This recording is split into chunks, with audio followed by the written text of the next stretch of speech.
ಮನೆ ಅಧ್ಯಕ್ಷರೇ, ಸಾಮಾನ್ಯವಾಗಿ ಬಜೆಟ್ ಅಂತ ಹೇಳಿದ್ರೆ ಉಳ್ಳವರಿಗೆ ಸಂಬಂಧಪಟ್ಟಿದ್ದು ಟ್ಯಾಕ್ಸ್ ಮತ್ತೊಂದು ಇದು ಪೂರಕವಾದಂಥ ಸಂಗತಿಗಳು ನಡೆಯುತ್ತೆ ಅಂತ ಹೇಳಿ ಎಲ್ಲರ ಭಾವನೆಗಳು ಇರ್ತಾ ಇತ್ತು.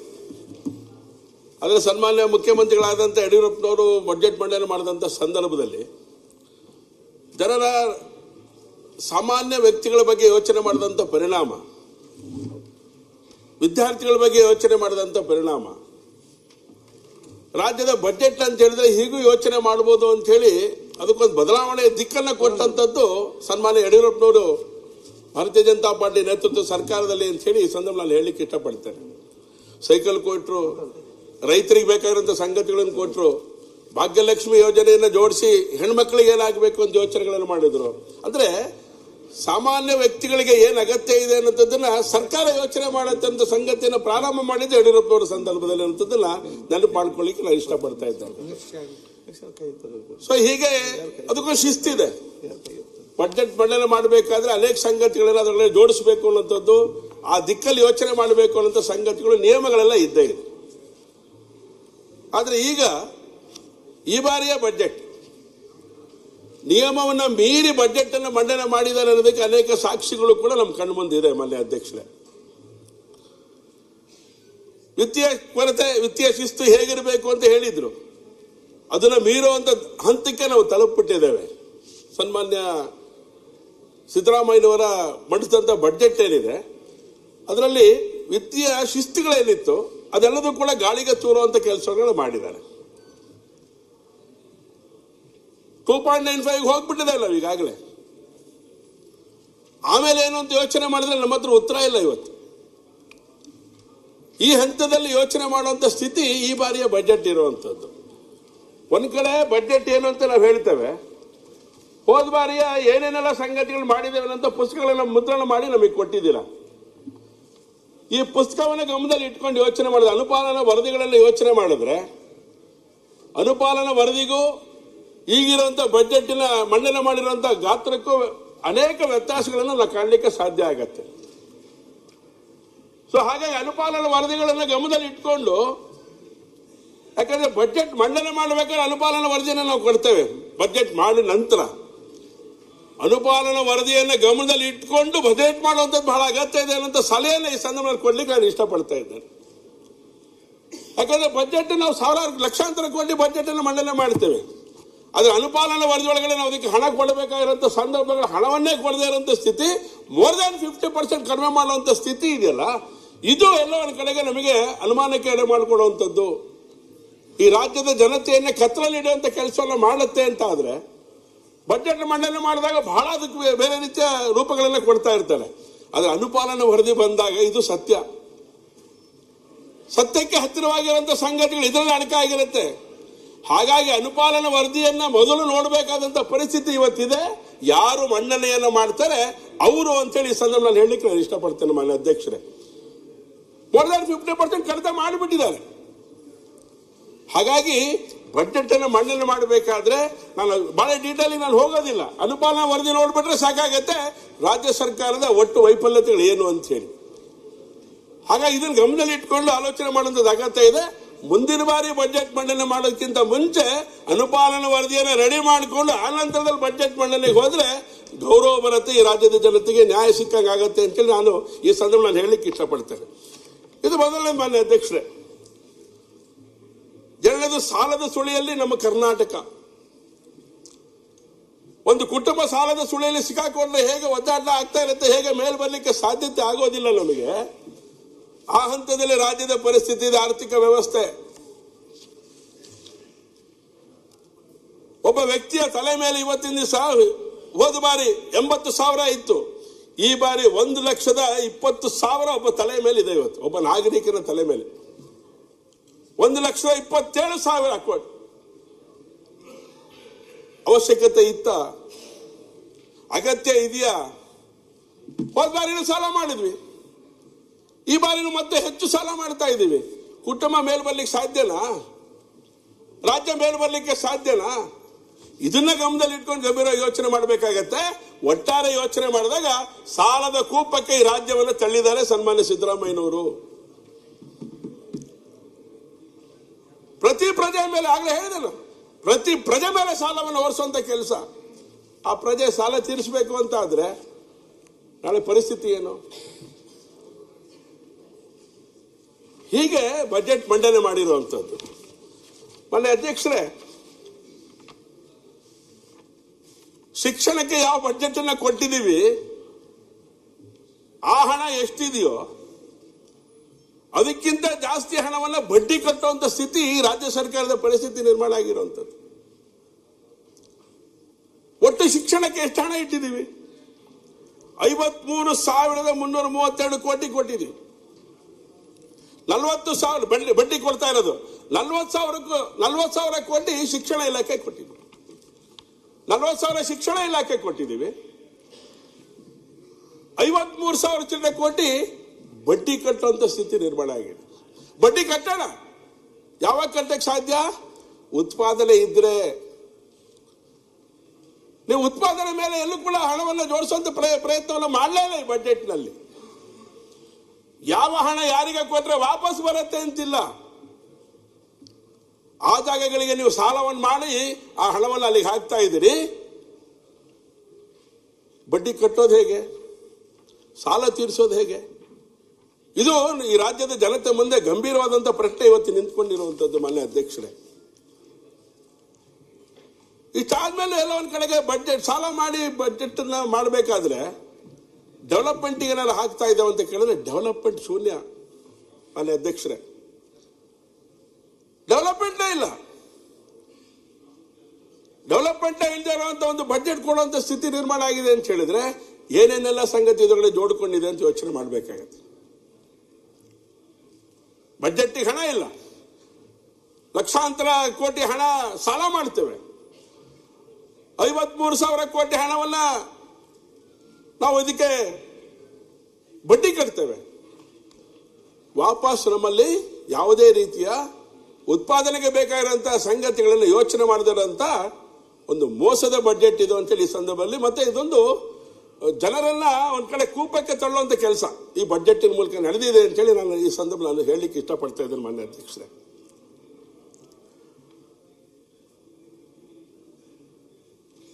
ರಾಜ್ಯದ ಬದ್ಧ ವೆಚ್ಚಗಳಿಗೆ ಸಂಬಂಧಪಟ್ಟಂತೆ ಯೋಚನೆ ಮಾಡಿದ್ರೆ 10.4 ದರದಲ್ಲಿ ಬೆಳೀತಿತ್ತು. ತೆರಿಗೆ ಆದಾಯ ಕೇವಲ ಇವತ್ತು 5.8% ಮಾತ್ರ. ಇವೆಲ್ಲದನ್ನು ಗಮನಿಸ್ಕೊಂಡು ಯೋಚನೆ ಮಾಡಿದಾಗಲೇ ನಮಗೆ ಅನಿಸುವಂಥದ್ದು ಇದು ಬಹಳ ಅಗತ್ಯ ಇದೆ ಅಂತ ಹೇಳಿ. ಬಜೆಟ್ ಮಂಡನೆಯ ವ್ಯವಸ್ಥೆ ಸ್ವಲ್ಪ ಬದಲಾವಣೆ ಮಾಡುವಂಥದ್ದು ಬಹಳ ಅಗತ್ಯ ಇದೆ ಅಂತ ಹೇಳಿ ಅನುಪಾಲನಾ ವರದಿಯನ್ನು ನೋಡಿದ ಮೇಲೆ ನಮಗೆ ಗೊತ್ತಾಗ್ತಾ ಇರುವಂತ ಸತ್ಯ ಸಂಗತಿ ಇದು. ಯಾಕಂದ್ರೆ ಆಕಾಶವನ್ನು ತೋರಿಸ್ಬಿಟ್ಟಿದ್ದೇವೆ ಬಜೆಟ್ ಅಲ್ಲಿ ಏನೇನೆಲ್ಲ ಮಾಡ್ತೇವೆ ಅಂತ ಹೇಳಿ. ಹೋದ ಬಾರಿ ಅನೇಕ ಕಡೆಗಳಿಗೆ ಹಣನೇ ಬಿಡುಗಡೆ ಮಾಡಕ್ಕಾಗಲಿಲ್ಲ. ಮಾಡಿದ್ರು ಕೆಲ ಕಡೆಗಳಲ್ಲಿ 50% ಮಾತ್ರ ಹಣ ಬಿಡುಗಡೆ ಮಾಡಿದ್ದೇವೆ. ಶ್ರೀಸಾಮಾನ್ಯನ ಮೇಲೆ ಹೊರೆ ಹಾಕುವಂತ ಕೆಲಸವನ್ನು ಈ ಬಜೆಟ್ ಮೂಲಕ ನಾವು ಮಾಡಿದ್ದೇವೆ ಮಾನ್ಯ ಅಧ್ಯಕ್ಷರೇ. ಹಾಗಾಗಿ ಆರ್ಥಿಕ ದಿವಾಳಿತನ ಎಲ್ಲರೂ ನೋಡಬೇಕು ಈ ದೇಶದಲ್ಲಿ ಅಂತ ಹೇಳಿದ್ರೆ ಕರ್ನಾಟಕ ರಾಜ್ಯ ಇವತ್ತು ಉದಾಹರಣೆ ಆಗ್ತಾ ಇದೆ. ಆರ್ಥಿಕ ದಿವಾಳಿತನದ ಪ್ರತ್ಯಕ್ಷ ಸಾಕ್ಷಿ ಕರ್ನಾಟಕ ರಾಜ್ಯ ಇವತ್ತು ಸಿದ್ದರಾಮಯ್ಯನವರು ಮಾಡಿಸಿದಂತ ಬಜೆಟ್ಟಿನ ಆಧಾರವಾಗಿ.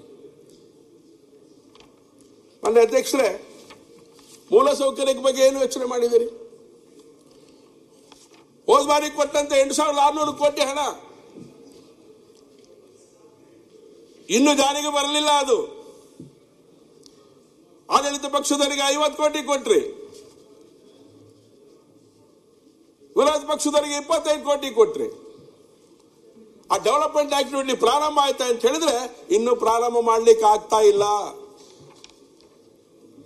ಹೋದ ಬಾರಿ ಬಜೆಟ್ ಒಳಗಡೆ ನೀವು ಇನ್ನು ಕೆಲಸ ಪ್ರಾರಂಭ ಮಾಡಕ್ ಆಗಲಿಲ್ಲ ನಿಮಗೆ. ಈ ಬಾರಿ 4,000 ಕೋಟಿ ಅದಕ್ಕೋಸ್ಕರ ತೆಗೆದಿಟ್ಟಿದ್ದೀರಿ. ಮೂಲಸೌಕರ್ಯಕ್ಕೆ ಮುಖ್ಯಮಂತ್ರಿಗಳ ನೇತೃತ್ವದಲ್ಲಿ ನಡೆಯುವಂತ ಮೂಲಸೌಕರ್ಯ ವ್ಯವಸ್ಥೆ 4,000 ಕೋಟಿ ಕೊಡ್ತಾ ಇದ್ದೀರಿ. ಹೋದ ಬಾರಿ 8,600, ಮೋರ್ ದನ್ 50% ಕಡಿಮೆ ಮಾಡಿಬಿಟ್ರಿ ನೀವು. ಏನ್ ಡೆವಲಪ್ಮೆಂಟ್ ಕಾಣ್ತೀರಿ ನೀವು? ಹೋದ ವರ್ಷದ ಕಾಮಗಾರಿ ಇನ್ನು ಪ್ರಾರಂಭ ಮಾಡ್ಲಿಕ್ಕೆ ಆಗಲಿಲ್ಲ. ಇನ್ನು ಈಗ ಹೇಗೆ ಸಾಧ್ಯ ಆಗತ್ತೆ? ಹಾಗಾಗಿ ನಿಮಗೆ ಡೆವಲಪ್ಮೆಂಟ್ ಬಗ್ಗೆ ನಂಬಿಕೆ ಇಲ್ದಿರಂತ ಸರ್ಕಾರ ಆದರೆ ಈ ದೇಶದಲ್ಲಿದ್ರೆ ಅದು ಕರ್ನಾಟಕದ ಕಾಂಗ್ರೆಸ್ ನೇತೃತ್ವದ ಸರ್ಕಾರ. ಸಾಲ ಸಂಕಟ ಹೇಳ್ಬೋದು. ಇದನ್ನ ನಾನು ಮಾತ್ರ ಹೇಳ್ತಾ ಇದ್ದೀನಿ ಅಂತ ಅನ್ಕೋಬೇಡಿ, ಹೊರಗಡೆ ನಾಗರಿಕರು ಕೂಡ ಇದನ್ನು ಮಾತಾಡ್ಕೊಳ್ತಾ ಇದ್ದಾರೆ. ಹೀಗಾದ್ರೆ ಹೇಗೆ ಸಾಧ್ಯ ಅಂತ ಹೇಳಿ.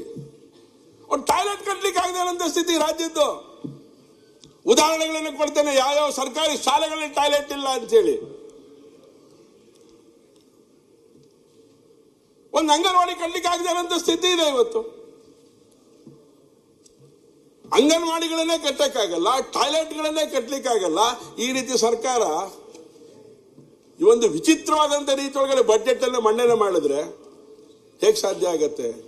ಅಭಿವೃದ್ಧಿ ಹೇಗೆ ಸಾಧ್ಯ ಆಗತ್ತೆ? ಈ ರಾಜ್ಯದ ಆರ್ಥಿಕ ವ್ಯವಸ್ಥೆ ಹೇಗೆ ಸರಿ ಆಗತ್ತೆ? ಇದನ್ನ ಗಂಭೀರವಾಗಿ ಯೋಚನೆ ಮಾಡುವಂಥದ್ದು ಅಗತ್ಯ ಇದೆ. ಮಾನ್ಯ ಅಧ್ಯಕ್ಷರೇ, ಈ ತರದ ಅನೇಕ ಸಂಗತಿಗಳಿದೆ. ಹಣನೇ ಕೊಡಲ್ಲ ನೀವು. 25 ಕೋಟಿಗೆ ಏನು ಕೊಟ್ಟಿದ್ರು ಶಾಸಕರುಗಳಿಗೆ, ಆ ಕೆಲಸ ನಿಲ್ಲಿಸ್ಲಿಕ್ಕೆ ಹೇಳಿದ್ದಾರೆ. ಚನ್ನಬಸಪ್ಪನವ್ರು ಹೇಳಿದ್ರಲ್ಲ, ಆ ಕೆಲಸ ನಿಲ್ಲಿಸ್ಲಿಕ್ಕೆ ಹೇಳಿದ್ದಾರೆ. ಇದು ಹೆಂಗಿದು? ನಾವೀಗಾಗಲೇ ಕೊಟ್ಟಾಗಿದೆ ಲ್ಯಾಂಡ್ ಆರ್ಮಿ, ಇದಕ್ಕೆಲ್ಲ ಕೊಟ್ಟಿದ್ದೀವಿ. ಲ್ಯಾಂಡ್ ಆರ್ಮಿ ಅವ್ರು ಹೇಳ್ತಾ ಇದ್ದಾರೆ ದಯವಿಟ್ಟು ಕೆಲಸ ಸ್ಟಾರ್ಟ್ ಮಾಡಬೇಡಿ, ಸರ್ಕಾರ ನಿಲ್ಲಿಸ್ಲಿಕ್ಕೆ ಹೇಳಿದೆ ಅಂತ. ಹೌದಾ ಇದು? ನಾವೀಗಾಗಲೇ ಬಹಳ ಜನ ಶಾಸಕರು ಹೋಗಿ ಗುದ್ಲಿ ಪೂಜೆ ಮಾಡಿದ್ದೀವಿ, ಎಲ್ಲವೂ ಆಗಿದೆ. ಈ ಹಂತದಲ್ಲಿ ನೀವು ನಿಲ್ಲಿಸಿದ್ರೆ ಹೇಗೆ ಸರ್? 25 ಕೋಟಿ ನೀವು ಕೊಡ್ತೀನಿ ಅನೌನ್ಸ್ ಮಾಡಿ ನಮಗೆಲ್ಲ ಪತ್ರ ಬರೆದು ತಕ್ಷಣ ನೀವು ಕಾಮಗಾರಿ ಕೊಡಬೇಕು ಅಂತ ಹೇಳಿ ಒತ್ತಡ ಹಾಕಿ ನಮ್ಮ ಹತ್ರ ಕಾಮಗಾರಿ ತಗೊಂಡಿದ್ದೀವಿ. ಇದೆಲ್ಲ ಶಾಸಕರಿಗಿದೆ. ದಯವಿಟ್ಟು ಪಾಟೀಲ್ ದಯವಿಟ್ಟು ನೋಡಿ ಇದು ಏನಾಗಿದೆ ಅಂತ ಹೇಳಿ. ಅಧ್ಯಕ್ಷರೇ, ಹಾಗಾಗ್ಲಿಕ್ಕೆ ಸಾಧ್ಯ ಇಲ್ಲ. ಯಾಕಂದ್ರೆ ನಿಮ್ಗೆ ನಮ್ಮ ಶಿವಮೊಗ್ಗ ಜಿಲ್ಲೆನಲ್ಲಿ ಲ್ಯಾಂಡ್ ಆರ್ಮಿ ಅವರು ಇವರು ಕೆಲಸ ನಿಲ್ಸಿದ್ದಾರೆ ಸರ್. ಕಾಂಟ್ರಾಕ್ಟರ್ಗೆ ಹೇಳಿದ್ದಾರೆ ನಿಲ್ಸು, ಸ್ವಲ್ಪ ಯಾಕೋ ತೊಂದರೆ ಆಗ್ತಾ ಇದೆ. ಸಭಾಧ್ಯಕ್ಷರ ಆಗ್ಲಿಕ್ಕೆ ಸಾಧ್ಯ ಇಲ್ಲ. ಆದ್ರೂ ಕೂಡ ಅದನ್ನ ಅವ್ರು ಹೇಳ್ತಾ ಇದಾರೆ ಅಂದ್ರೆ ಹಿರಿಯ ಸದಸ್ಯರು ವೆರಿಫಿಕೇಶನ್ ಮಾಡಿ. ಇಲ್ಲ, ಅದು ಸ್ಪೀಡ್ ಆಗಿದೆ. ನಮಗೆಲ್ಲ ಜೆಡ್ಪಿಗೆ PWDಗೆಲ್ಲ ಹಣ 3 ಕೋಟಿ ರೂಪಾಯಿ ಕೊಟ್ಟಿದ್ದಾರೆ, ಸ್ಪೀಡ್ ಮಾಡಿ ಅಂತ ಹೇಳಿದ್ದಾರೆ. ಅಲ್ಲ ನಿಮ್ಮಲ್ಲಿ ಗೊತ್ತಿಲ್ಲ, ನಮ್ಮಲ್ಲಂತೂ ಸ್ಪೀಡ್ ಇದೆ. ಅದು ಬಹಳ ಉದಾಹರಣೆ ಕೊಡ್ತೀನಿ ಮಾನ್ಯ ಅಧ್ಯಕ್ಷರೇ, ಹೇಗೆ ಸರ್ಕಾರ ನಡ್ಕೊಳ್ತಿದೆ ಅಂತ. ಈಗ ಹೊಸದಾಗಿ ಹಣ ಕೊಡೋದು ಬೇಡ, ಹಾಳಾಗೋಗ್ಲಿ. ಈ ಹಿಂದೆ ಮಹಾನಗರ ಪಾಲಿಕೆಗೆ ಹಣವನ್ನ ಖರ್ಚು ಮಾಡಿ ಅಂತೇಳಿ ಹಣ ಕೊಟ್ಟಿದ್ರಿ ನೀವು. SFC ಗ್ರಾಂಟ್ ಕೊಟ್ರಿ, ಮಹಾತ್ಮ ಗಾಂಧಿ ನಗರೋತ್ಥಾನ ಕೊಟ್ರಿ. ಎಷ್ಟು ವರ್ಷದಿಂದ ಬಿಲ್ ಬಾಕಿ ಇದೆ ಕೊಡಿ ಅಂತ ಕೇಳಿದ್ರೆ ಇನ್ನೂ ಕೊಡ್ತಾ ಇಲ್ಲ. ಕಾಂಟ್ರಾಕ್ಟ್ದಾರ ಬಂದು ಕೆಲಸ ಮಾಡಲಿಕ್ಕೆ ತಯಾರಿಲ್ಲ. ಇವತ್ತು ಇಟ್ಟು ಉದಾಹರಣೆ ನನ್ನ ಹತ್ರ ಇದೆ. ನಾವು ಯಾವುದನ್ನು ಕೂಡ ಕದ್ದು ಮುಚ್ಚಿ ಹೇಳ್ತಾನೆ ಇಲ್ಲ. ಮಹಾನಗರ ಪಾಲಿಕೆಯಿಂದ ಇವನಿಗೆ ಎಷ್ಟು ಬಾರಿ ಪತ್ರಗಳು ಬಂದಿದೆ? 18 ಕಾಮಗಾರಿಗಳಿಗೆ ಸಂಬಂಧಪಟ್ಟಂತೆ 9,64,00,000 ಕೊಡಬೇಕು ಅಂತ ಕಳಿಸ್ಕೊಟ್ಟಿದ್ದಾರೆ, ಕೊಟ್ಟಿಲ್ಲ. 15 ಹಣಕಾಸು ಆಯೋಗಕ್ಕೆ ಸಂಬಂಧಪಟ್ಟಂತೆ 45 ಕೋಟಿ ಕೊಡಬೇಕು, ಕೊಡಲಿಲ್ಲ. ಮಹಾತ್ಮ ಗಾಂಧಿ ನಗರೋತ್ಥಾನದ್ದು ಹೋದ ಬಾರಿದು ಹೇಳ್ತಾ ಇದ್ದೀನಿ, ಈ ಬಾರಿದು ಬಿಡಿ ಕನಸು. ಇನ್ನು ಟೆಂಡರ್ ಪ್ರೋಸೆಸ್ ಅಲ್ಲಿದೆ. 2 ವರ್ಷ 3 ವರ್ಷ ಆದ್ರೂ ಮಹಾತ್ಮ ಗಾಂಧಿ ನಗರೋತ್ಥಾನದ ಹಣವನ್ನು ಕೊಡ್ಲಿಕ್ಕಾಗದೇ ಇರುವಂತ ಸರ್ಕಾರ ಹೋದ ಬಾರಿ ಮಾಡಿರುವಂತ 47 ಕೋಟಿ ರೂಪಾಯಿ ಇನ್ನು ಮಹಾನಗರ ಪಾಲಿಕೆಗೆ ಸಂದಾಯ ಆಗಲಿಲ್ಲ. ಇದು ಸರ್ಕಾರ ಅಂತ ಕರಿಬೇಕಾ? ಆರ್ಥಿಕ ಶಿಸ್ತಿದೆ ಅಂತ ತಿಳ್ಕೋಬೇಕಾ ನಾವು? ಹೇಗೆ ಸಾಧ್ಯ ಆಗುತ್ತೆ ಮಾನ್ಯ ಅಧ್ಯಕ್ಷರೇ? ಇದೆಲ್ಲ ಅಧಿಕೃತವಾಗಿ ಬಂದಿರುವಂತ ಪತ್ರಗಳನ್ನ ನಿಮ್ ಗಮನಕ್ಕೆ ತರುವಂತ ಪ್ರಯತ್ನ ಮಾಡ್ತಾ ಇದ್ದಾನೆ. ಮೊದಲು ಇದನ್ನು ಬಿಡುಗಡೆ ಮಾಡಿ, ಆಮೇಲೆ ಮುಂದಿನ ವರ್ಷದ ಬಗ್ಗೆ ಬಜೆಟ್ ಏನ್ ಮಾಡಿದ್ರೆ ಅದ್ರ ಬಗ್ಗೆ ಯೋಚನೆ ಮಾಡೋಣ ಅಂತ. ಇನ್ನೊಂದು ಮಾನ್ಯ ಅಧ್ಯಕ್ಷರೇ, ಮಾತೆತ್ತಿದ್ರೆ ಇಡೀ ಬಜೆಟ್ ಪುಸ್ತಕದಲ್ಲಿ, ಬಜೆಟ್ ಪುಸ್ತಕ ಕೊಟ್ಟಿದ್ದೀರ ನಮಗೆ. ಈ ಬಜೆಟ್ ಪುಸ್ತಕಗಳಲ್ಲಿ ಏನಿದೆ ಅಂತ ಹೇಳಿದ್ರೆ, ಕೇಂದ್ರ ಸರ್ಕಾರ ನಮಗೇನೂ ಮಾಡಲಿಲ್ಲ, ಕೇಂದ್ರ ಸರ್ಕಾರ ಅನ್ಯಾಯ ಮಾಡಿಬಿಟ್ಟಿದೆ, ಕೇಂದ್ರ ಸರ್ಕಾರ ಅಕಸ್ಮಾತ್ ರಾಜ್ಯ ಸರ್ಕಾರಕ್ಕೆ ಅದರಲ್ಲಿ ನಾನು ಯಾವಾಗಲೂ ಚರ್ಚೆ ಮಾಡಿ ಸುಳ್ಳೇನಿದೆ ಅದರಲ್ಲಿ. ಒಂದ್ ನಿಮಿಷ ಹೇಳ್ತೀನಿ ಏನ್ ಸುಳ್ಳಿದೆ ಉತ್ತರದಲ್ಲಿ ಅಪರ ಭದ್ರ ದುಡ್ಡು ಒಂದ್ ನಿಮಿಷ ಹೇಳ್ತೀನಿ ಅಂತ ಹೇಳಿ. ಅದರಲ್ಲಿ ಸುಳ್ಳೇ ಇದೆ, ಅಪರ ಬದಲಾಗಿ 5,300 ಕೋಟಿ ರೂಪಾಯಿ ನೀವು ಸರ್ ಬೇರೆ ಬೇರೆದ್ನು ಕೊಟ್ಟಿಲ್ಲ. ಯುಸಿ ಕೊಟ್ಟಿಲ್ಲ ನೀವು ಇನ್ನು. ಆಮೇಲೆ 14 ನಿಮ್ಮ ನರೇಂದ್ರ ಮೋದಿ ಅವರು ಬರೋಕ್ಕಿಂತ ಮುಂಚೆ ಎಷ್ಟು ಕೋಟಿ ಸಾಲ ಸಾಲ ಮಾಡಿ ಅಭಿವೃದ್ಧಿಗೆ ಹಾಕಿದ್ದಾರೆ. ಸಾಲ ಮಾಡಿ ಗ್ಯಾರಂಟಿ ಕೊಟ್ಟಿದ್ದಾರೆ ಅಷ್ಟೇ. ಅಭಿವೃದ್ಧಿ ಹಾಕಿದ್ದಾರೆ ಸರ್. ದಿನ ಬಂದ್ಬಿಟ್ಟಿದಾವೆಲ್ಲ 114 ರಫೇಲ್ ಯುದ್ಧ ವಿಮಾನಕ್ಕೆ ಆರ್ಡರ್ ಕೊಟ್ಟಿದ್ದಾರೆ. ನೀವು ಹೆಮ್ಮೆ ಪಡಬೇಕು. ಈ ರಾಷ್ಟ್ರ 114 ರಫೇಲ್ ಯುದ್ಧ ವಿಮಾನಗಳು ಅಧ್ಯಕ್ಷರೇ ಬಂದಿದೆ. ಈ ದೇಶನ ಗಟ್ಟಿ ಮಾಡ್ಲಿಕ್ಕೆ ಏನ್ ಬೇಕು ನರೇಂದ್ರ ಮೋದಿ ಮಾಡಿದ್ದಾರೆ. ಮೋದಿ ಅವ್ರದ್ದು ಎಷ್ಟು ಸಾಲ ಮಾಡಿದ್ದಾರೆ ಗೊತ್ತಾ? 50,000 ಕೋಟಿ ಲಕ್ಷ ಇದ್ದು ಸಾಲ ಮಾಡೋದು ನಾವು ವಿರೋಧಿಸ್ತಿಲ್ಲ ಸರ್. ಸಾಲ ಮಾಡಿದ್ದೀನಿ ಎಲ್ಲಿಗೆ ಹಾಕ್ತೀವಿ ಅನ್ನುವಂಥದ್ದು ಹಂಗೆ ಇದ್ದವ್ರು ಸಂರಕ್ಷಣೆ ಮಾಡ್ಕೋಬೇಡಿ. ನನ್ನ ಹತ್ರ ಮಾಹಿತಿ ಇದೆ ಇಲ್ಲಿ. ಹಂಗೆ ಇದ್ದವ್ರು ಸಂರಕ್ಷಣೆ ಮಾಡ್ಕೋಬೇಡಿ ನೀವು. ನನ್ನ ಹತ್ರ ಮಾಹಿತಿ ಇದೆ ಹೇಳ್ತಾ ಇದ್ದೇನೆ. ನರೇಂದ್ರ ಮೋದಿ ನರೇಂದ್ರ ಮೋದಿ ನೀವು ಹೇಳ್ತೀರಿ ಕೇಳಿ. ನರೇಂದ್ರ ಮೋದಿ ಸರ್ಕಾರ ರಾಜ್ಯ ಸರ್ಕಾರಕ್ಕೆ ಹಣ ಬಿಡುಗಡೆ ಮಾಡದೆ ಹೋಗಿದ್ರೆ ಎಲ್ಲರೂ ಸೇರಿ ಭಿಕ್ಷಾ ಪಾತ್ರ ಇಟ್ಕೊಂಡು ನಾಗರಿಕರು ಹೋಗ್ಬೇಕಾಗಿತ್ತು. ಆ ಸ್ಥಿತಿ ನಿರ್ಮಾಣ ಮಾಡಿದಿರಿ ನೀವು.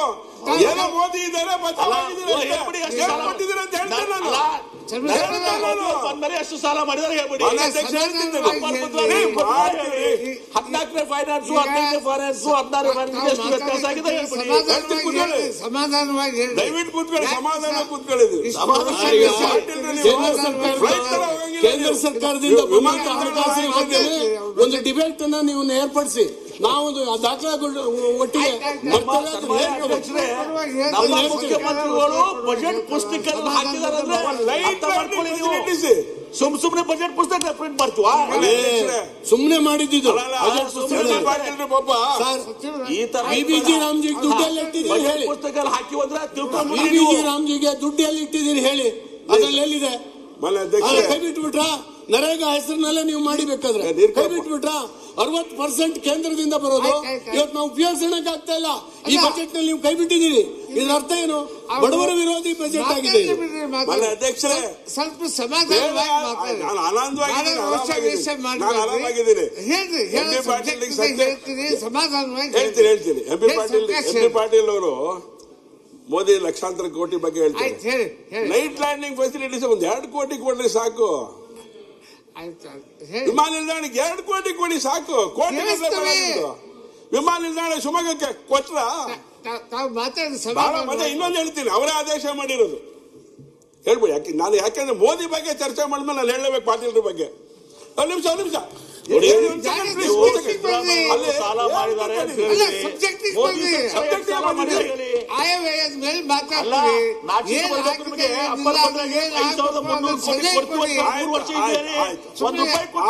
ನಮಗೇನು ನಾಚಿಕೆ ಮಾನ ಮರ್ಯಾದೆ ಏನಿಲ್ಲ.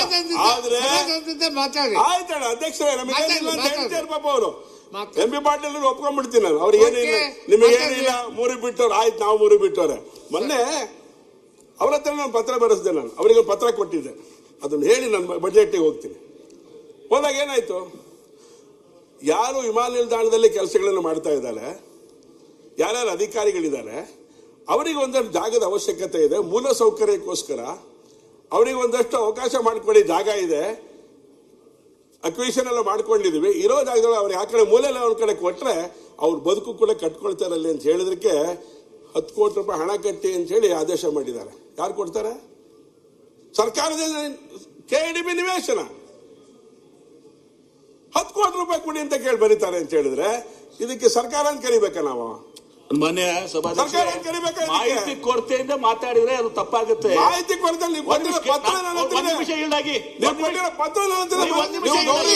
ಸನ್ಮಾನ್ಯ ಸಭಾಧ್ಯಕ್ಷರೇ, ಕೆಡಿಪಿ ಅನ್ನೋದು ಅದೊಂದು ನೋ ಲಾಸ್ ನೋ ಪ್ರಾಫಿಟ್ ಸಂಸ್ಥೆ ಸರ್. ನಾವು ರೈತರಿಗೆ ಕಾಂಪೆನ್ಸೇಷನ್ ಕೊಟ್ಟಿದ್ದೀರಿ. ನೀವು ಮಾಡ್ತೀವಿ. ರೈತರಿಗೆ ಕಾಂಪೆನ್ಸೇಷನ್ ಕೊಡಲಾರ್ದೆ ರೈತರಿಗೆ ಕಾಂಪೆನ್ಸೇಷನ್ ಮಂತ್ರಿಗಳು ಮಾತಾಡಿ ಸುಮ್ಮನೆ ಹೇಳಿದ್ರೆ ಮಂತ್ರಿಗಳು ಕೇಳಕ್ಕಾಗತ್ತ? ನಾನು ಸುಮ್ಮನೆ ಹೇಳಿದ್ರೆ ಮಂತ್ರಿಗಳು ಹೇಳಿದ್ದೆಲ್ಲ ಕೇಳಕ್ಕಾಗಲ್ಲ ಸರ್. ಅಲ್ಲ 2 ಲಕ್ಷ ರೂಪಾಯಿ ರೈತರಿಗೆ ಕೊಟ್ಟಿದ್ದೀವಿ. ಸರ್ ಅಕ್ವಿಷನ್ ಮಾಡ್ಕೊಂಡ್ವಿ. ರೈತರಿಗೆ ಎಷ್ಟು ಕೊಟ್ವಿ? ಎಕರೆಗೆ 2 ಲಕ್ಷ ಬಿಡಿಸ್ಕೊಂಡಿದ್ದು. ಈಗ ನೀವು ಎಷ್ಟು ಕೇಳ್ತಾ ಇದ್ದೀರಿ? ಫ್ರೀ ಕೊಡ್ಬೇಕಲ್ವಾ? ಫ್ರೀ ಕೊಡ್ಬೇಕಲ್ಲ ನೀವು. ದುಡ್ಡು ಕಟ್ರಿ ಅಂತ ತಿಳ್ಕೊಳ್ಳಾರ್ದೆ ಮಾತಾಡಿದ್ರೆ ಭೂ ಪರಿಹಾರ ಯಾವ ರೀತಿ ಕೊಡ್ತಾರೆ? 2013 ಲ್ಯಾಂಡ್ ಎಕ್ವಿಷನ್ ಇಲ್ಲ, ಆಕ್ಟ್ ಇದೆ. ಪಾಟೀಲ್ ಸ್ವಲ್ಪ ಹಂಗಲ್ಲ. ಓದ್ಕೊಳ್ಳಿ. ನಾನು ಹೇಳ್ತಿರೋದು Tax ಏನು? value 4 ಪಟ್ಟು ಪಾಟೀಲ್ ನಾನು ಹೇಳಿದ್ದು. 2 ಪಟ್ಟು ಅದಕ್ಕೊಂದು ಪ್ರಿಸ್ಕ್ರೈಬ್ ಫಾರ್ಮುಲಾ ಇದೆ. ಆಯ್ತು ಬಿಡಿ. ಫಾರ್ಮುಲಾ ಪ್ರಕಾರ ಆಯ್ತು ಬಿಟ್ಬಿಡಿ, ಅದು ನಿಮ್ಮ ಆಮೇಲೆ ಚರ್ಚೆ ಸರ್ಕಾರದಾಗೂ ಹಂಗೆ ಕೊಡ್ತದೆ, ಆಯ್ತು, ಈ ಆಮೇಲೆ ಸರ್ಕಾರದಾಗ ಚರ್ಚೆ ಹಂಗೆ ಕೊಡ್ತದೆ. ಆಮೇಲೆ ಚರ್ಚೆ ಸುಮ್ನೆ ಮಾತಾಡಿದ್ರೆ ಆಯ್ತು ಮನೆ ಅಧ್ಯಕ್ಷರೇ ಮಾತಾಡಿ ಅವ್ರು ಹೇಳ್ತಾ ಇದ್ದಾರೆ. ನಾನು ಆಗಲೇ ಹೇಳಿದೆ, ಬಜೆಟ್ ಪುಸ್ತಕ ತೋರಿಸಿ ಇಡೀ ಬಜೆಟ್ ಓದುವಂತ ಸಂದರ್ಭದಲ್ಲಿ ಇಡೀ ಕೇಂದ್ರ ಸರ್ಕಾರ ಸಹಕಾರ ಕೊಟ್ಟಿಲ್ಲ, ಕೇಂದ್ರ ಸರ್ಕಾರ ಸಹಕಾರ ಕೊಟ್ಟಿಲ್ಲ. ಕೇಂದ್ರ ಸರ್ಕಾರ ಅಕಸ್ಮಾತ್ ಸಹಕಾರ ಕೊಡದೆ ಆಗಲೇ ಹೇಳಿದೆ, ಈ ರಾಜ್ಯ ಸರ್ಕಾರ ನಾವೆಲ್ಲ ಶಾಸಕರು ನಾಗರಿಕರ ಮುಂದೆ ಭಿಕ್ಷೆ ಬೇಡ್ಕೊಂಡು ಹೋಗ್ಬೇಕಾದಂತ ಸ್ಥಿತಿ ನಿರ್ಮಾಣ ಆಗ್ತಿತ್ತು. ಅಂತ ಸ್ಥಿತಿ ಇದೆ ಇವತ್ತು.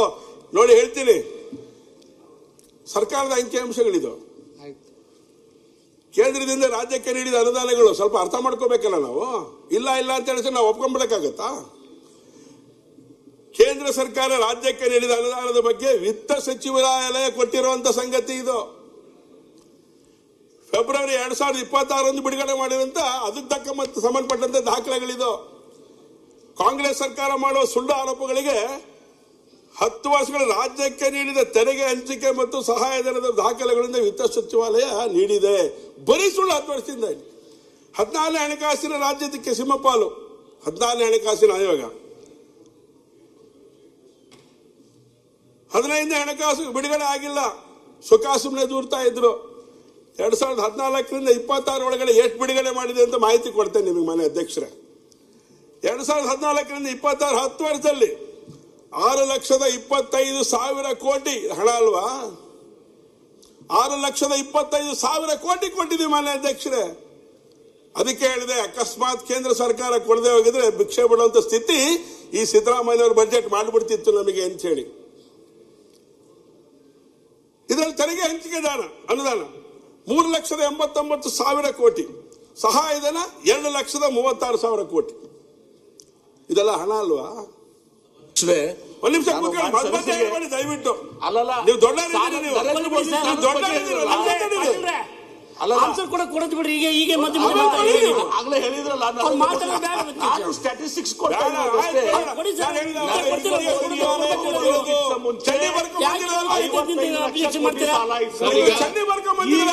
ನಿಮಿಷ ಪಾಟೀಲ್ ನೀವು ದೊಡ್ಡವರು, ನೀವು ಹಿರಿಯರು, 200 ಲಕ್ಷ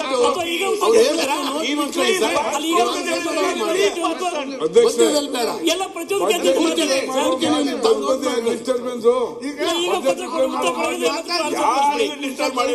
ಮಾತಾಡ್ಲಿ ಬರ್ತೀರಿ ನೀವು, ನಂಗೆ ಗೊತ್ತಾಗ್ತಿಲ್ಲ. ಆಮೇಲೆ ತಾವು ಅವ್ರು ನಾನೇನ್ ನಿಮಗೆ ಅನ್ಯಾಯ ಮಾಡಿಲ್ಲ. ಆದ್ಮೇಲೆ ನೀವು ಹೇಳಿ ಹೇಳಿ 2020-27 ಕೇಂದ್ರ ಬಜೆಟ್ ಒಳಗಡೆ ಕೇಂದ್ರ ಸರ್ಕಾರ ರಾಜ್ಯಕ್ಕೆ ನೀಡಿರೋದು ಎಷ್ಟು ಗೊತ್ತಾ?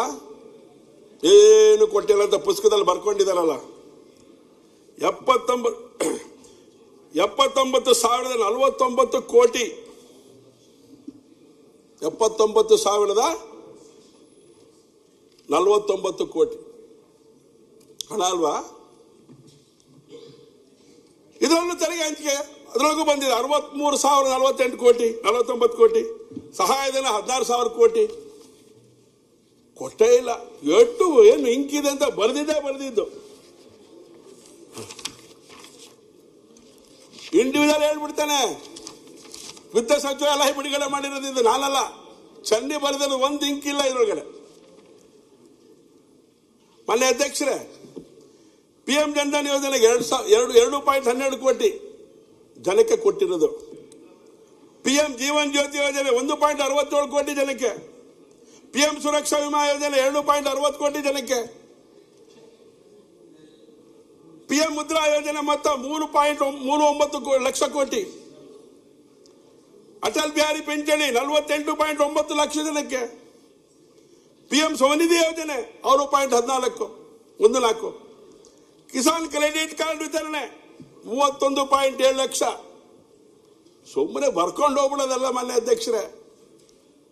ಜಲ್ ಜೀವನ್ ಮಿಷನ್ 87.7 ಲಕ್ಷ ನೀರಿನ ಕೊಳವೆ ನಳ ಸಂಪರ್ಕಕ್ಕೋಸ್ಕರ. ಏನು ಕೊಟ್ಟಿಲ್ಲ ಅಂತೇಳಿ ಜಯಮಾಡಿಗಳ ನೆನ್ನೆನೂ ಕೂಡ ಇಲ್ಲಿ ಉತ್ತರ ಕೊಟ್ಬಿಟ್ರು ನಮಗೆ. ಹೇಳ್ತೇನೆ ಅದ್ರೊಳಗಡೆ ಏನೇನು ನಡೆದಿದೆ ಅಂತ ಮಾಹಿತಿ ಕೊಡ್ತೇನೆ ನಾನು. ಭ್ರಷ್ಟಾಚಾರ ಎಲ್ಲೆಲ್ಲಿ ನಡೆದಿದೆ, ಬೋರ್ವೆಲ್ ಒಳಗಡೆ ಭ್ರಷ್ಟಾಚಾರ ಹೇಗೆ ನಡೆದಿದೆ ಉದಾಹರಣೆ ಸ್ಯಾಂಪಲ್ ಚಿಕ್ಕಮಗಳೂರು ಜಿಲ್ಲೆ ಶೃಂಗೇರಿ ಕೊಡ್ತೇನೆ ನಾನು ಅಷ್ಟೇ. ಇಡೀ ರಾಜ್ಯದಲ್ಲಿ ಏನಾಗಿದೆ ತನಿಖೆ ಮಾಡಬೇಕಾಗತ್ತೆ ನಾವೆಲ್ಲ ಸೇರ್ಕೊಂಡು. ಇಡೀ ರಾಜ್ಯದ ಏನಾಗಿದೆ ಬೋರ್ವೆಲ್ ತೆಗೆದಾಗ ಎಷ್ಟಡಿ ತೆಗೆದಿದ್ದಾರೆ, ಎಷ್ಟಡಿಗೆ ಬಿಲ್ ಮಾಡಿದ್ದಾರೆ, ಅದ್ರ ಬಗ್ಗೆ ಮಾಹಿತಿ ಕೊಡೋನು ಇದೆ ನಾನು. ಮೊನ್ನೆ ಅಧ್ಯಕ್ಷರೇ, PM ಉಜ್ವಲ ಯೋಜನೆ 41.4 ಲಕ್ಷ, ಜನೌಷಧಿ ಕೇಂದ್ರ 1410 ಕೇಂದ್ರಗಳು ಮಂಜೂರು ಮಾಡಿರೋದು, ಆಯುಷ್ಮಾನ್ ಕಾರ್ಡ್ 1 ಕೋಟಿ 1.89 ಕೋಟಿ ಕಾರ್ಡ್ ವಿತರಣೆ, PM ಗರೀಬ್ ಕಲ್ಯಾಣ ಅನ್ನ ಯೋಜನೆ 4.2 ಕೋಟಿ ಜನಕ್ಕೆ, PM ಕಿಸಾನ್ ಯೋಜನೆ 43.2 ಲಕ್ಷ. ಹೀಗೆ ರಾಜ್ಯ ಸರ್ಕಾರಕ್ಕೆ ಮರ್ಯಾದೆ ಹೋಗ್ಬಿಡತ್ತೆ ಸುಳ್ಳು ಹೇಳಿದ್ರೆ. ಅಷ್ಟು ಕೊಟ್ಟಿದೀವಿ, ಏನು ಕೊಟ್ಟಿಲ್ಲ, ಎಷ್ಟು ವರ್ಷ ತಡ್ಕೊಳ್ಳೋದು ನಾವು. ಇನ್ ಡೀಟೇಲ್ ಹೋಗ್ಬಿಟ್ರೆ ಇನ್ನೂ ತುಂಬಾ ಮರ್ಯಾದೆ ಹೋಗ್ಬಿಡುತ್ತೆ ರಾಜ್ಯ ಸರ್ಕಾರದ್ದು. ಯಾಕಂದ್ರೆ ಸುಳ್ಳು ಹೇಳ್ಬಿಟ್ಟಿದ್ದಾರೆ ಬಜೆಟ್ ಒಳಗೆ. ಮರ್ಯಾದೆ ಕಳ್ಕೊಳಕ್ ರೆಡಿ ಇದೀವಿ, ಸ್ವಲ್ಪ ಹೋಗಿದೆ ಅಧ್ಯಕ್ಷರೇ ರೆಡಿ ಇದೀವಿ, ಕರೆಕ್ಟ್ ಆಗಿ ಓದ್ಲಿ. JJM ಎಷ್ಟು ಕೊಡ್ಬೇಕು, ಸ್ವಲ್ಪ ಕೇಂದ್ರ ಸರ್ಕಾರದಿಂದ ಎಷ್ಟು ಕೊಡ್ಬೇಕು ಹೇಳಿ. ಇಲ್ಲೆಲ್ಲ ಕೂತಿದ್ದಾರೆ, ಅರ್ಗ ಜ್ಞಾನೇಂದ್ರ ಸಾಹೇಬ್ರು ಕೂತಿದ್ದಾರೆ, ಸಿದ್ದು ಸೌದಿ ಸಾಹೇಬ್ರು ಕೂತಿದ್ದಾರೆ. ಬಂದಿದ್ಯಾ ಸರ್ ಪಂಚಾಯತ್ ರಾಜ್ ಇಂದ?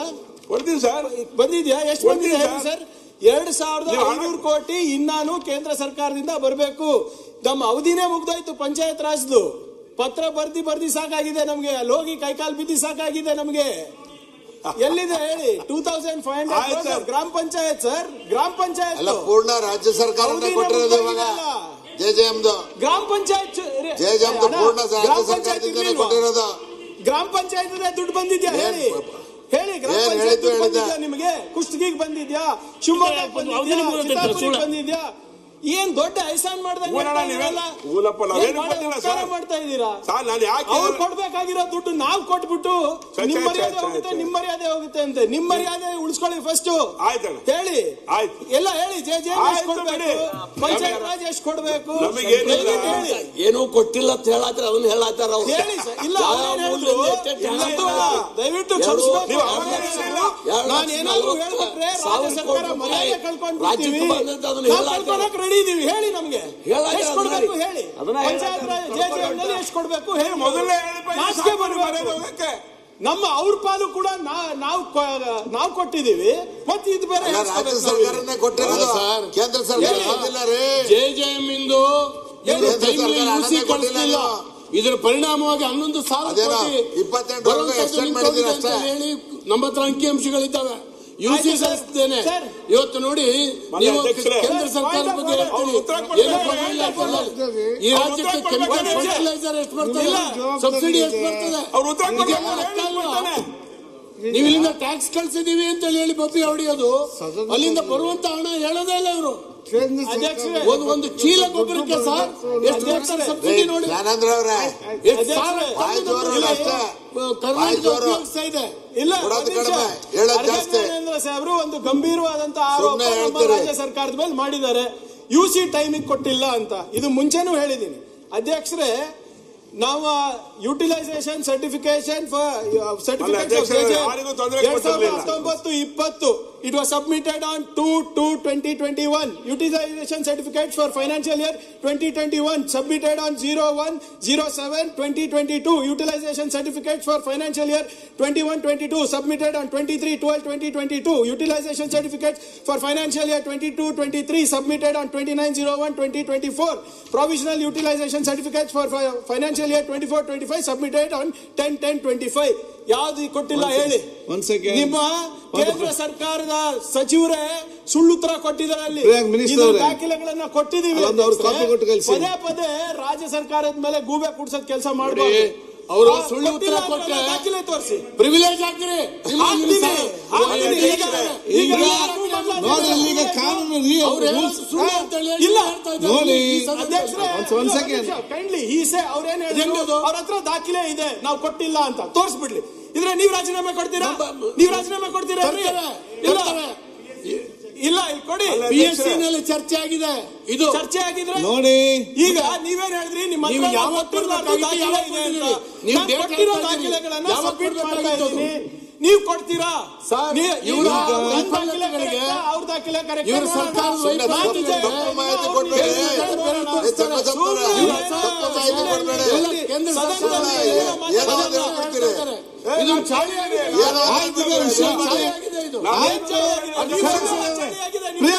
ಒಂದ್ ಸೆಕೆಂಡ್, ಐ ಕ್ಯಾನ್ ಅಂಡರ್ಸ್ಟ್ಯಾಂಡ್. ಈಗ ವಿಚಾರ ಏನಿದೆ, ನಿಮ್ಗೆ ಸೆಂಟ್ರಲ್ ಇಂದ ಗ್ರಾಂಟ್ ಬರಬೇಕು, ಹೌದಾ? ನೀವೇನ್ ಹೇಳ್ತಾ ಇದ್ದೀರಿ UC ಕೊಡ್ಲಿಲ್ಲ ಅಂತ ಹೇಳಿ, ಹೌದಾ? ಅವ್ರು ಹೇಳ್ತಾರೆ ವಿತ್ ಪ್ರೂಫ್ ನಾವು ಯುಟಿಲೈಸೇಷನ್ ಸರ್ಟಿಫಿಕೇಟ್ ನಾವು ಕೊಟ್ಟಿದ್ದೇವೆ, ಅದನ್ನು ಆದ್ರೂ ಕೂಡ ನಮಗೆ ಕೇಂದ್ರದ ನಮಗೆ ಕೊಡ್ಲಿಲ್ಲ. ಒಂದ್ ಸೆಕೆಂಡ್, ನಾವು ಮೀಟಿಂಗ್ ಹೋಗಿ ಕೇಳುವಾಗ, ಮೀಟಿಂಗ್ ನಲ್ಲಿ ಡೆಲ್ಲಿಯಲ್ಲಿ ಕೂತು ಕೇಳುವಾಗ ಅದೊಂದು ಫೈನಾನ್ಸ್ ಒಂದು ಬಿಟ್ಟು ಬೇರೆ ಮಾತಾಡಿ ಅಂತ ಹೇಳಿದ್ದಾರೆ ಅಂತ ಮಂತ್ರಿಗಳು ಹೇಳಿದ್ದಾರೆ. ಈಗ ಆ UC ಕೊಟ್ಟಂತ ಕಾಪಿ ನೀವು ತೆಕ್ಕೊಂಡು ಏನಾದ್ರು ಕೊಟ್ಟಿದ್ದಂತ ಹೇಳಿದ್ರೆ ಸೆಂಟ್ರಲ್ ನಿಂದ ಹೇಗೆ ತರಿಸಬೇಕಂತ ನಾವು ಕೂತ್ಕೊಂಡು ಚರ್ಚೆ ಮಾಡುವ. ಈಗ ಸುಮ್ಮನೆ ಇಂತ ಚರ್ಚೆ. ಒಂದು ನಾನು ಹೇಳ್ತೇನೆ, ಅರ್ಧ ಗಂಟೆ ಚರ್ಚೆಗೆ ಅವಕಾಶ ಕೊಡಿ. ನಾವು ದಾಖಲಾತಿ ಈಗ ಚನ್ನಬಸಪ್ಪ ಕೆಲವು ದಾಖಲಾತಿಗಳನ್ನು ಹೇಳಿದ್ದಾರೆ. ಅಂತ ದಾಖಲಾತಿ ಈಗ ಎಷ್ಟು ಹಣ ಇಲ್ಲಿ ಬಂದಿದೆ ಅಂತ ಕೇಂದ್ರವನ್ನ ಬೆರಳು ತೋರಿಸುವಂತ ಅವಶ್ಯಕತೆ ಇಲ್ಲ. ಇವ್ರದ್ದು ಮಾತ್ರ ಬಜೆಟ್, ಇವ್ರದ್ದು ಮಾತ್ರ ಹೇಳಿ, ಅದು ಸರಿಯಾಗುತ್ತೆ. ಈಗ ನೀವು UC ಕೊಡ್ಲಿಲ್ಲ ಅಂತ ಹೇಳಿದಾಗ ದಾಖಲೆ ಕೊಟ್ಟಿದ್ದಾರೆ. ಆಯ್ತು, ಚೆನ್ನಾಗಿ ಮಾತಾಡಿ. ಈಗ ಆಗೋಗಿದ್ದೀವಿ. ನಿಮ್ ರೆವಿನ್ಯೂ ಎಷ್ಟು, ನಿಮ್ ಖರ್ಚು ಎಷ್ಟು? ಆಯ್ತು, ಕೂತ್ಕೊಳ್ಳಿ.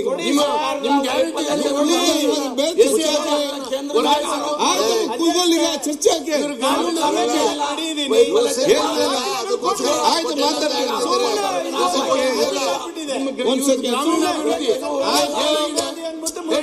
ಆಯ್ತಾ? ಎಲ್ಲಿದೆ ದಾಖಲೆ?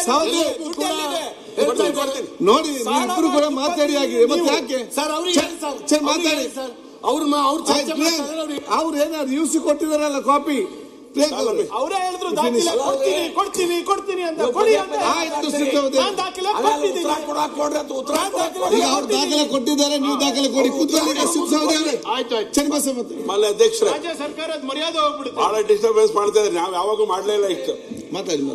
ಮಾನ್ಯ ಅಧ್ಯಕ್ಷರೇ, UC ಬಗ್ಗೆ ಚರ್ಚೆ ನಡೀತಾ ಇದೆ. ನಾನು ಅಲ್ಲಿಗೆ ಹೋಗಲ್ಲ, ನಂಬುಣತೆ ನಾನು ನೋಡ್ಕೊಂಡು ಬಿಡ್ತೇನೆ. ಮಾನ್ಯ ಅಧ್ಯಕ್ಷರೇ, 19/8/2025, 8/9/2025, 13/11/2025, 26/2025 ಮತ್ತು 17/1/2026 5 ಬಾರಿ ಪತ್ರ ಬರೆದಿದೆ 48 ಕೋಟಿ ಬಿಡುಗಡೆ ಮಾಡಿ ಅಂತ. UC ಕೊಟ್ಟಿರೋದು ಇದು ಮೊದಲನೇದು. ಎರಡನೇದು 9/7/2024, 2/1/2025, 7/5/2025, 26/2025, 19/8/2025, 18/9/2025, 13/11/2025, 17/1/2026 8 ಪತ್ರ ಕೊಟ್ಟಿದೆ ಸರ್ಕಾರಕ್ಕೆ, ರಾಜ್ಯ ಸರ್ಕಾರಕ್ಕೆ. 4 ಕಡೆ ಕೊಡ್ತಿದ್ದೀರಾ? ಎಷ್ಟು ವರ್ಷದಿದ್ದು? ಅದಕ್ಕೆ ಹೇಳಿದೆ, ಈ ಅನುಪಾಲನಾ ವರದಿಯನ್ನ ಮೊದಲು ತಂದ್ಬಿಡ್ಬೇಕು, ಆಮೇಲೆ ಬಜೆಟ್ ಅನ್ನು ಮಂಡನೆ ಮಾಡಬೇಕು ಅಂತ. ಅಜಗಜಾಂತರವಾದಂತ ವ್ಯತ್ಯಾಸ ಸರ್. ಅನುಪಾಲನಾ ವರದಿಗಳಿಗೆ 50% ಬಿಡುಗಡೆ ಮಾಡ್ತೀವಿ. ಬಜೆಟ್ ಮಂಡನೆ ಮಾಡಬೇಕಾದ್ರೆ ಭಯಂಕರ ಗಾತ್ರದ ಬಜೆಟ್ ಮಂಡನೆ ಮಾಡ್ತೀವಿ. ಅದಕ್ಕೆ ಹೇಳಿದೆ, ಅನುಪಾಲನಾ ವರದಿ ಇದೆಯಲ್ಲ, ಇದಕ್ಕೆ ಸತ್ಯಕ್ಕೆ ಹತ್ತಿರವಾಗಿರುವಂತ ಅನುಪಾಲನಾ ವರದಿ ಇಟ್ಕೊಂಡು ಕಾರ್ಯವನ್ನು ಮಾಡಬೇಕು. ನೀವೇ ಕೊಟ್ಟರೆ ನಾವೇ UC ಕಳಿಸಿರೋದು ಶಿವಮೊಗ್ಗ ಮಹಾನಗರ ಪಾಲಿಕೆಯಿಂದ. ಓಕೆ, ಸುಮ್ಮನೆ ಏನೇನು ಹೇಳಕ್ ಬಂದಿಲ್ಲ ಸರ್ ನಾವಿಲ್ಲಿ. ಹೀಗೆ ಕೇಂದ್ರ ಸರ್ಕಾರ ಕೊಟ್ಟಿಲ್ಲ ಅಂತ ಹೇಳ್ತಿದ್ರಲ್ಲ, ಅದಕ್ಕೋಸ್ಕರ ದಾಖಲೆ ಕೊಟ್ಟಿದ್ದಾರೆ. UC ಅಲ್ವಾ ಅದು? ಎಂತ ಅಲ್ಲ, ಅದು ತಿರುಗಿಸ್ತಾರೆ ನೋಡಿ. ಅದು UC ರೀ JJMದು ಅಂತ ಪಂಚಾಯತ್ ಅಂತ ವಿತ್ತೀಯ ಇಲಾಖೆ 15,000 ಕೋಟಿ ರೂಪಾಯಿ ನಾವು ನಿಮ್ದು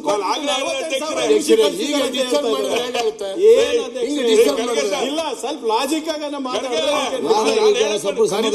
ಸರ್ಕಾರ ಅವ್ರು ಹೇಳಿ ಆನ್ಸರ್ ಮಾಡೋದು. ನೀವೇ ಹೇಳ್ತಾ ಇರೋದು ಸರ್, ಸರ್ಕಾರ ಅಂತಾನೆ ಜವಾಬ್ದಾರಿಯಿಂದಾನೇ ಮಾತಾಡ್ತಾ ಇರೋದು. ಮಾನ್ಯ ಅಧ್ಯಕ್ಷರೇ, ನಾವು ವಿಷಯಕ್ಕೆ ಬರ್ತಾ ಇದ್ದೇನೆ. ಈಗ ನಾನು ಕೊಟ್ಟಿರೋಂಥ ಇಲೇನ್ ಮಂಡನೆ ಮಾಡಿದ್ದೇನೆ. ಫೆಬ್ರವರಿ 2026 ವಿತ್ತ ಸಚಿವಾಲಯ ಕೊಟ್ಟಂತ ಮಾಹಿತಿಗಳನ್ನು ನಿಮ್ಮ ಹತ್ರ ಕೊಡ್ತಾ ಇರೋದು. ಇದನ್ನ ಇಟ್ಕೊಂಡು ನಾವು ಹೇಳಿದ್ರೆ ನೀವೇನೇ ಹೇಳಿದ್ರೆ ನಾನು ಯಾವ್ದನ್ನ ನಂಬಲಿ? ವಿತ್ತ ಸಚಿವಾಲಯ ಹೇಳಿದ್ರೆ ನಂಬಲು, ಖರ್ಗೆ ಹೇಳಿದ್ ನಂಬಲು ನಾನು? ಇದನ್ನ ಇಟ್ಕೊಂಡು ಯೋಚನೆ ಮಾಡೋಣ, ಪ್ರಾಮಾಣಿಕವಾಗಿ ಚರ್ಚೆ ಮಾಡೋಣ. ಏನ್ ಬಹಳ ಏನು ಮುಳುಗೋಗೋದಿಲ್ಲ ದೇಶ, ರಾಜ್ಯನೂ ಮುಳುಗೋಗೋದಿಲ್ಲ. ಮಾನ್ಯ ಅಧ್ಯಕ್ಷರೇ, ಈ ತರ ಸಂಗತಿಗಳು ಉಲ್ಲೇಖ ಮಾಡಿದ್ದಾನೆ. ವಿತ್ತ ಸಚಿವಾಲಯ ಕೊಟ್ಟಿರುವಂತ ದಾಖಲಾತಿಗಳನ್ನು ಕೂಡ ಕೊಟ್ಟಿದ್ದೇನೆ. ತುಂಬಾ ಸಂಗತಿ ಇದೆ, ಆಮೇಲೆ ಕೊಡ್ತೇನೆ ನಾನು ನಿಮಗೆ. ಇಷ್ಟರ ಮಧ್ಯೆ ಏನಾಯ್ತು? ಬಹಳಷ್ಟು ಸಂಗತಿಗಳಿದೆ ಚರ್ಚೆ ಮಾಡುವಂಥದ್ದು. ಏನಕ್ಕೂ ಕೊಡಲಿಲ್ಲ ನಮಗೆ. ನಾನು ಮೊನ್ನೆ ಶಿವಮೊಗ್ಗದಲ್ಲಿ ಮಾತಾಡಬೇಕಾದ್ರೆ ಪತ್ರಕರ್ತರು ಒಂದು ಪ್ರಶ್ನೆ ಕೇಳಿದ್ರು, ಸರ್ ಬಜೆಟ್ ಸಭೆಗೆ ಹೋಗಬೇಕಾಗಿತ್ತು, ಹೋಗುವಂಥ ಸಂದರ್ಭದಲ್ಲಿ ನೀವು ಏನು ನಿರೀಕ್ಷೆ ಮಾಡ್ತೀರಾ ಬಜೆಟ್ ಬಗ್ಗೆ ಅಂದರು. ನಿರೀಕ್ಷೆ ಬಗ್ಗೆ ಏನು ಮಾಡೋಣ, ನಾವು ನಿರೀಕ್ಷೆ ಇಟ್ಕೊಂಡ್ರೆ ಬೇಸರ ಆಗತ್ತೆ, ಹಾಗಾಗಿ ಏನು ನಿರೀಕ್ಷೆ ಇಲ್ಲ ನನಗೆ ಅಂತ ಹೇಳಿದೆ. ನಿರೀಕ್ಷೆ ಇಲ್ದೇ ನಮ್ಮ ಶಿವಮೊಗ್ಗ ಜಿಲ್ಲೆಗೆ ಒಂದು 4 ಆಣೆ ಕೊಡಲಿಲ್ಲ, ಒಂದು 3-4 ಸಂಗತಿಗಳಲ್ಲಿ ಬಿಟ್ಟರೆ ಏನು ಕೊಡಲಿಲ್ಲ. ಏನು ಕೊಟ್ಟಿದ್ರೆ ಅದಕ್ಕೆ ಅಭಿನಂದನೆ ಕೂಡ ನಾವು ಸಲ್ಲಿಸಿದ್ದೆ ನಮ್ಮಲ್ಲಿ ಶಿವಮೊಗ್ಗದಲ್ಲಿ. ಹೀಗೆ ಯೋಚನೆ ಮಾಡಿರುವಂಥ ಬಜೆಟ್ ಇದು. ಒಟ್ಟಾರೆ ಅಭಿವೃದ್ಧಿ ಶೂನ್ಯವಾಗಿರುವಂಥ ಬಜೆಟ್ ಅನ್ನೋಂಥ ಸಂಗತಿಯನ್ನು ಈ ಸಂದರ್ಭದಲ್ಲಿ ನಾನು ಹೇಳಿಕ್ಕೆ ಇಷ್ಟಪಡ್ತೇನೆ. ಜಲ್ ಜೀವನ್ ಮಿಷನ್ ಬಗ್ಗೆ ಹೇಳಿದ್ರು. ಕೇಂದ್ರ ಸರ್ಕಾರ ನೀಡಬೇಕಾದಂಥ 30,888 ಕೋಟಿ ಒಳಗಡೆ 11,786 ಕೋಟಿ ಕೇಂದ್ರ ಸರ್ಕಾರ ಒದಗಿಸಿದೆ.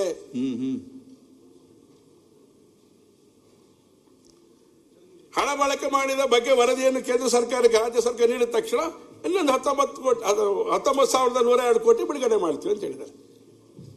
ಕೊಟ್ಟೇ ಇಲ್ಲ ಅಂತ ಹೇಳಿ ನೀವು ಬಜೆಟ್ ಪುಸ್ತಕದಲ್ಲಿ ಹೇಳಿಬಿಟ್ರೆ ಹೇಗಾಗತ್ತೆ? ಮಾಡಿದಿರಿ, ಇಂದಿರಾ ಕ್ಯಾಂಟೀನಿಗೆ ಹಣ ಕೊಟ್ಟಿದ್ದೀರಿ, ನಾನು ಇಲ್ಲ ಅಂತ ಹೇಳಲ್ಲ, ಕೊಟ್ಟಿರೋದ್ರ ಬಗ್ಗೆ ನಾನು ಗೌರವ ಅಭಿನಂದನೆ ಸಲ್ಲಿಸ್ತೇನೆ. ಬಹಳ ಪ್ರಮುಖವಾದ ಅಭಿನಂದನೆ ಸಲ್ಲಿಸ್ತೇನೆ ನಾನು ನಿಮಗೆ ರಾಜ್ಯ ಸರ್ಕಾರಕ್ಕೆ. ಯಾವ್ದು ಗೊತ್ತಾ, ಜೀವನದಲ್ಲಿ ಒಂದು ಒಳ್ಳೆ ಕೆಲಸ ಮಾಡಿದ್ರಿ ನೀವು.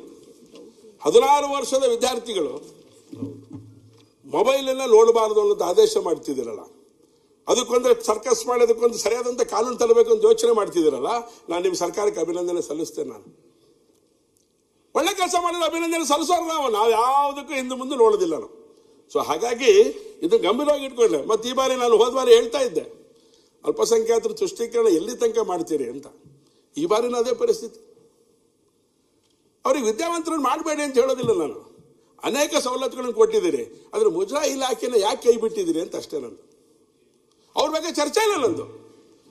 ಅಲ್ಪಸಂಖ್ಯಾತರಿಗೆ ಇಷ್ಟೊಂದು ಹಣ ಕೊಟ್ಟ ಮೇಲೆ ಮುಜರಾ ಇಲಾಖೆಗೆ ಯಾಕೆ ಕೊಡೋದಿಲ್ಲ ನೀವು? ದೇವಸ್ಥಾನಗಳ ಪರಿಸ್ಥಿತಿ ಏನಾಗಿದೆ ಗೊತ್ತಿದೆ ನಮಗೆ, ಯಾಕೆ ಕೊಡೋದಿಲ್ಲ ಅಂತ ಕೇಳಿದ್ರೆ ಸರ್ಕಾರ ನೀನು ಕೋಮುವಾದಿ ಅಂತ ಹೇಳ್ಬಿಟ್ರೆ ನಮ್ಮನ್ನ. ಸತ್ಯ ಸಂಗತಿ ಹೇಳ್ತಾ ಇದ್ದೇವೆ. ಬಿಡಿಸಿ ಹೇಳ್ಬೋದು, ಸಮಯದ ಅಭಾವ ಇರೋದ್ರಿಂದ ಅದ್ರ ಹೇಳಲಿಕ್ಕೆ ಹೋಗೋದಿಲ್ಲ ನಾನು ನನ್ನ ಅಧ್ಯಕ್ಷರೇ.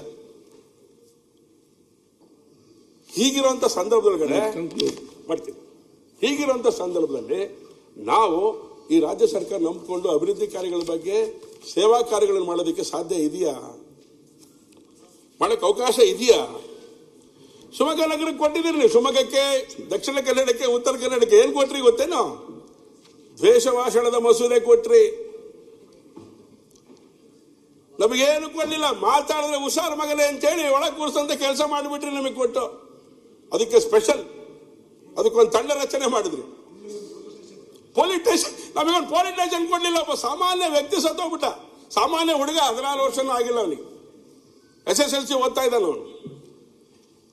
ಅವನು ಮಾಡ್ರಾಯ್ತು. ಆ ಜಾಗಕ್ಕೊಂದು ಪೊಲೀಸ್ ಸ್ಟೇಷನ್ ಕೊಡಿ ಅಂತ ಕೇಳಿದ್ರೆ ಈ ಬಜೆಟ್ ಅಲ್ಲಿ ಕೊಡಕ್ ಆಗ್ಲಿಲ್ಲ ರೀ. ಸರ್ ಅಲ್ಲಿಗೆ ಬಹಳ ನಾನು ಬಂದಾಗಿಂದ ಕೇಳ್ತಾ ಇದ್ದೆ, ಅದಕ್ಕೆ ಹಿಂದೂ ಕೂಡ ಅಪ್ಲಿಕೇಶನ್ ಕೊಟ್ಟಿದ್ವಿ ನಾವು, ಪೊಲೀಸ್ ಸ್ಟೇಷನ್ ಬೇಕು ಅಂತ. ಮನೆ ಅಧ್ಯಕ್ಷರೇ ನೋವಿನಿಂದ ಹೇಳ್ತಾ ಇದ್ದೀನಿ ಸರ್, ಜಾಗ ಕೊಟ್ಟಿದ್ದೀವಿ, ಜಾಗ ಕೊಟ್ಟರೆ ಕನ್ಸ್ಟ್ರಕ್ಷನ್ ಮಾಡಿ ಒಂದು ಪೊಲೀಸ್ ಸ್ಟೇಷನ್ ಕೊಡಿ ಅಂತ ಕೇಳಿದ್ರೆ ಅದು ಕಾನೂನು ಅಡಿ ಒಳಗೆ ಬರಲ್ಲ. ಜನ ಸತ್ ಮೇಲೆ ಕೊಡ್ತೀರಾ ನೀವು ಪೊಲೀಸ್ ಸ್ಟೇಷನ್? ಇನ್ನು 2 ಜನ ಸಾಯ್ಬೇಕಾಗಾದ್ರೆ ಪೊಲೀಸ್ ಸ್ಟೇಷನ್ ಬೇಕು. ವಿದ್ಯಾರ್ಥಿಗಳಿಗೆ ಮರ್ಡರ್ ಆಗ್ತಾ ಇದೆ ಅಂತ ಹೇಳಿ ಕೇಳಿದ್ರೆ ಆ ಜಾಗಕ್ಕೆ ಪೊಲೀಸ್ ಸ್ಟೇಷನ್ ಹೊರಗಡೆ 35ನೇ ವಾರ್ಡಿನ ಜಾಗಕ್ಕೆ ಜಾಗ ಕೊಟ್ಟಿದ್ದೀವಿ. ಚನ್ನಬಸವ ಹಣ ಕೊಡೋದಿಲ್ಲ. ಒಂದು ನಿಮಿಷ ಅಧ್ಯಕ್ಷರೇ, ಈ ಪೊಲೀಸ್ ಸ್ಟೇಷನ್ ಕೊಡ್ಲಿಕ್ಕೆ ಇಷ್ಟು ಮರ್ಡರ್ ಆಗ್ಬೇಕು, ಇಷ್ಟು ಕಳ್ತನ ಆಗ್ಬೇಕು, ಇಷ್ಟು ಕ್ರೈಮ್ ಇರಬೇಕು ಅಂತೇಳಿ ಇದೆ. ಇದೆಲ್ಲ ಆದ್ರ ಮೇಲೆ ಕೊಡೋದು ಅಂತ ಇದೆ. ಯಾಕಂದ್ರೆ ನಾನು ಹೋಮ್ ಮಿನಿಸ್ಟರ್ ಆಗಿರ್ತಕ್ಕಂಥವ್ರು, ಈ ಮೊದಲೇ ಕೊಡಬೇಕು ಅಂತ ಹೇಳಿ ಏನಿಲ್ಲ, ಹಂಗೆ ಹೇಳ್ಬೋದು ಸರ್ಕಾರ ಬಹುಶಃ. ಈ ರೀತಿ ಮರ್ಡರ್ಗಳು ಆಗ್ತಾ ಇದ್ದಾವೆ, ಇನ್ನೆಷ್ಟು ಆಗ್ಬೇಕು ಗೊತ್ತಿಲ್ಲ, ಆ ಫಿಗರ್ ರೀಚ್ ಆಗ್ಬೇಕಲ್ಲ. ಮನೆ ಅಧ್ಯಕ್ಷರೇ ಹೆಣ್ಣು ಮಾಡ್ತೇನೆ ನಾನು, ಯಾಕಂದ್ರೆ ಹೇಳೋದೇನು ಬಹಳ ಇದೆ ಅಂತ ನಂಗೆ ಅನಿಸ್ತಾ ಇಲ್ಲ. ಆದ್ರೆ ಶಿವಮೊಗ್ಗ ಜಿಲ್ಲೆಯನ್ನ ಹೇಗೆ ಅಭಿವೃದ್ಧಿ ಶೂನ್ಯ ಜಿಲ್ಲೆ ಮಾಡಬೇಕು ಅನ್ನೋದಕ್ಕೆ ಮೊನ್ನೆ ಸಿದ್ದರಾಮಯ್ಯನಿಗೆ ಪ್ರಶಸ್ತಿ ಕೊಡಬೇಕು ಅಂತ ತೀರ್ಮಾನ ಮಾಡ್ತಾರೆ. ಆ ಸ್ಥಿತಿಲಿ ಶಿವಮೊಗ್ಗ ಜಿಲ್ಲೆಯನ್ನು ಕಡೆಗಣಿಸಿರುವಂತದ್ದು. ಕೊಟ್ಟಿರೋ 1-2 ಸಂಗತಿ ಹೇಳ್ತೇನೆ. ಈ ಹಿಂದೆ ಘೋಷಣೆ ಮಾಡಿ ಶಿವಮೊಗ್ಗ ಮಲ್ದಳಕ್ಕೆ ಫ್ಲೈಟ್ ಟ್ರೈನಿಂಗ್ ಸ್ಕೂಲ್ ಮಾಡಬೇಕು ಅಂತ ತೀರ್ಮಾನ ಮಾಡಿದ್ದೀರಿ. ಜಿಲ್ಲೆಯಲ್ಲಿ BCM ಇಲಾಖೆ 2 ಹಾಸ್ಟೆಲ್ ಕೊಡಬೇಕು ಅಂತ ನಿರ್ಣಯ ಮಾಡಿದ್ದೀರಿ. ಭದ್ರಾವತಿಯಲ್ಲಿ ಒಳಚರಂಡಿ ವ್ಯವಸ್ಥೆ ಓಕೆ.